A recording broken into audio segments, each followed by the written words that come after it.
rather than it being an opportunity to opt out, is an opportunity to dig deeper. It is an opportunity to dig deeper when you are doing life with intention, when you are doing relationships with intention. Create the space. You have to carve out space for the things and the people that you love. We cannot wait for that time to appear. We must create that time. Hi, welcome or welcome back.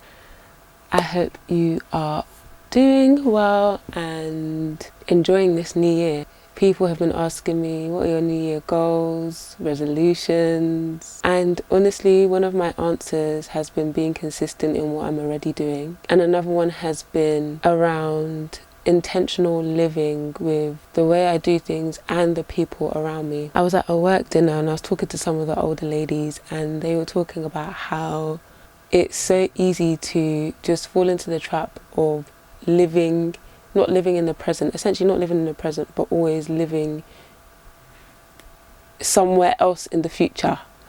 Always living ahead rather than living in the now.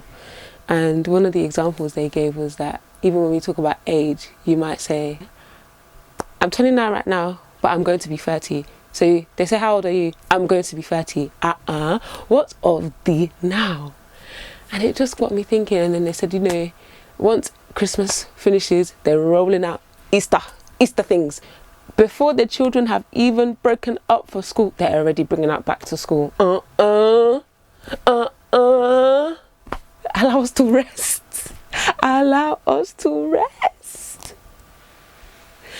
It just really got me thinking that, wow, yeah, we're always, and it's not about planning ahead. It's not about thinking about the future. It's about not living in the present, not enjoying the present, not sitting in the present. And I'm sure I've talked about this before, about how gratitude allows us to be more present and grounded in the now, and actually make the most of now, and make the most of the gifts, the opportunities, the friendships, the things that we have now.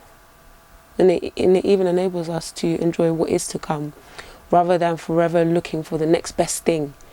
It's always like living for the next best rather than living for the best that is right now to be enjoyed. And it just got me thinking that, wow, it's like living on edge, like, okay, what's next? Rather than, what can I enjoy right now? How can I rest and savor and slow down to enjoy what is going on right now? I think when we can live intentionally in the now, we're actually more relaxed, we're more calm, we can be more engaged with the things that we're doing around us. We can appreciate the things that is going on around us. We can make the most of what is going on around us. It reduces anxiety. It allows us to really engage in joy because our minds are not somewhere else in the future. It's here right now. Another thing that I've been thinking about is being intentional with the people around me. I've been telling my friends, I said, the people around you can really affect your mind.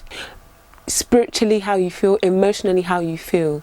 The people around you can really have an influence. There are times where I've been so focused on somebody not showing up that I'm missing out on the people who are effortlessly.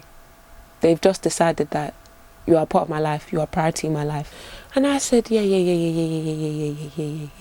I really want to be intentional with, in my mind, highlighting the people that choose me.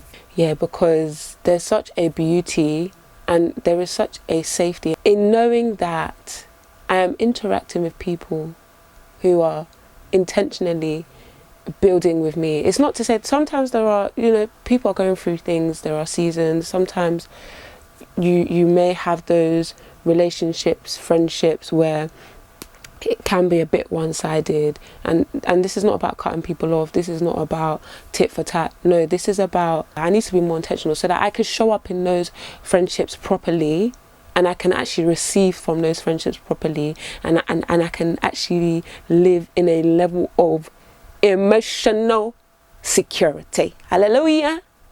You know what it is as well?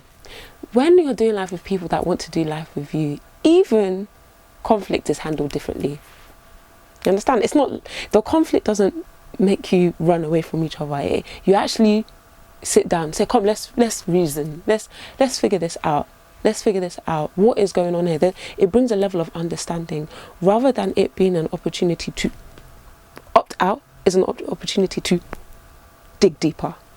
It is an opportunity to dig deeper when you are doing life with intention, when you are doing relationships with intention. Even the conflict becomes a tool for intimacy, for transparency, for connecting. So I said, Lord, help me. When you are doing life with people who are being intentional just as you are, it enables unity. I want to read Psalms 133. It says, behold how good and how pleasant it is for brethren to dwell together in unity. It is like the precious oil upon the head, running down on the beard of Aaron, running down on the edge of his garments. It is like the dew of Hermon descending upon the mountains of Zion. For there the Lord commanded the blessing, life forevermore. It is like dew. Some versions say refreshing. Refreshing. As in, is sweet. When people are dwelling together in unity, it brings life. You feel good. You're like, God, you're good. Wow, this life is good. Wow. The distress that this unity causes, the distress that selfishness, I'm for me, I'm looking out for me, I don't care about you, you do you. We all know, right? We all know when we're in a dynamic where it just feels like you're pulling teeth. You're pulling teeth. It just feels like you can't see eye to eye. We know the kind of distress that can cause. And so I said, I want to live intentionally. I want to show up intentionally for people. Even when my capacity may not be where it needs to be at that point in time, being intentional in the sense of communicating that. Being so intentional, caring about the people around me so much that I can even communicate clearly where I'm at, so it brings a level of security and safety to them and to myself. Ultimate safety is in the Lord, and because of that, if I know how the Lord has loved me, it shapes how I ought to love other people. I was talking with one of my friends, and I was talking about creating space in our lives for the things that we really treasure and the things that we want to do outside our normal day-to-day routine. And I said, this life is busy. We have chosen to do the things that we're doing. Nobody forced us. We chose. I said, if we wait for things not to be busy, there are some things we will never do. There are some people you will never choose. There are some people you will never make time for who are meant to be pivotal to the kind of life you are meant to live, to the kind of friendships you are meant to build. If you wait, oh gosh, don't let it be in 20, 30 years time you look back and you're like, what was I doing? Where are the people I was meant to be doing life with? No! I said I'm going to be intentional. 20, 30 years down the line, I'm going to be looking at the people around me and I'm going to be filled with so much joy that I chose you and you chose me. Hallelujah. Look at the beautiful unity, friendship, love we are enjoying right now.